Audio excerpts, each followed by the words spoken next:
கிறிஸ்துவுக்குள் அன்பான கர்த்தருடைய பிள்ளைகளே, இன்றைய வேத வசனமும் ஜெபமும் சங்கீதங்களின் புஸ்தகம் 91 சங்கீதம் 11 வசனம். உன் வழிகள் எல்லாம் உன்னை காக்கும்படி உனக்காக தம்முடைய தூதர்களுக்கு கட்டளையிடுவார். என் அன்பு கர்த்தருடைய பிள்ளைகளே, நாம் தினந்தோறும் பயணப்படுகிறோம், பலவிதமான இடங்களுக்கு போகிறோம். ஒவ்வொரு நாளும் கர்த்தருடைய பெரிதான கிருபையினாலே நாம் நம்முடைய வீடுகளிலே நம்ம வருகிறோம். தேவனுடைய பிள்ளைகளே, வேதம் சொல்லுகிறது வழிகளெல்லாம் உன்னை காக்கும்படி. இவ்வளோ ஆபத்துக்கள், எவ்வளோ மரணங்கள், நல்லா தாங்க போனாங்க, இந்த மாதிரி ஆயிட்டாங்க அப்படி சொல்லக்கூடிய காரியங்கள், இப்படி ஏராளமான காரியத்தை நாம் இந்த சமுதாயத்தில் சந்திக்கிறோம்.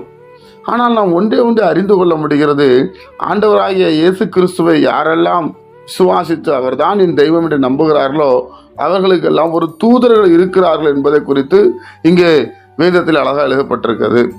என் அன்பு கர்த்தருடைய பிள்ளைகளே, அப்பொழுது தேவனுடைய பிள்ளைகள் ஒவ்வொரு நாளும் வெளியில போகும்போது வரும்போது ஒன்றை நாம் அறிந்து கொள்ள வேண்டும், நம்ம கூட தேவ தூதர்கள் வருகிறார்கள். தேவன் நியமித்து அனுப்புகிறார் என் பிள்ளைகளை பாதுகாப்பாக கூட்டு போயிட்டு பாதுகாப்பாக வர வேண்டும் என்று சொல்லி. அதனால தான் நம்ம ஒவ்வொரு நாளும் ஜீவனோடு சுகத்தோடும் பலத்தோடும் வருகிறோம். தேவனுடைய பிள்ளைகளே, என் அன்பு கர்த்தருடைய பிள்ளைகளே, அப்போ அந்த தூதன் நம்ம கூட வர்றதுனால நாம ரொம்ப கவனமாய் செயல்பட வேண்டும். ஏன்னா வாயின் வார்த்தைகள், மனசுல நினைக்கிற காரியங்கள், கத்தரை பதறி பேசுகிற காரியங்கள், இதெல்லாம் ரொம்ப கவனமாக இருக்க வேண்டும். ஏனென்றால் அவர்கள் நம்ம கூடயே வர்றாங்க. தேவனுடைய பிள்ளைகளே, ஆண்டவர் கட்டளையிட்டு அனுப்புகிறார் என் பிள்ளைகள் பாதுகாப்பாக வர வேண்டும் என்று சொல்லி. அதனால தேவனுடைய பிள்ளைகள் நீங்கள் ரொம்ப கவனமாய் நீங்கள் ஒருவராக இருக்கிறீர்கள் என்று சொல்லி தேவையில்லாத பார்வையும் தேவையில்லாத பேசுவதும் தயவு செய்து விட்டுவிட்டு, கர்த்தருடைய தூதன் என் கூட இருக்கிறார், நான் என்ன பேச வேண்டுமோ அதைத்தான் பேச வேண்டும் என்பதை குறித்து நாம் புரிந்து கொள்ள வேண்டும். என் அன்பு கர்த்தருடைய பிள்ளைகளே, இப்பொழுது நம்ம சந்திப்பதற்காக சில தலைவர்களை பார்க்க போறோம்னு வைங்களேன். அப்போ நம்ம ஒரு தீர்மானம் செய்வோம், என்னதான் பேசணும், எப்படி பேசணும் என்பதை குறித்து நாம் தீர்மானம் செய்வோம். ஆனால் தேவனுடைய பிள்ளைகளே, அங்கே போய் நம்ம இஷ்டத்துக்கு பேச முடியாது. அதே போல கர்த்தருடைய சமூகத்தில் தேவதூதர்கள் ஒன்றொன்று கொண்டு போவாங்க இயேசுகிட்ட.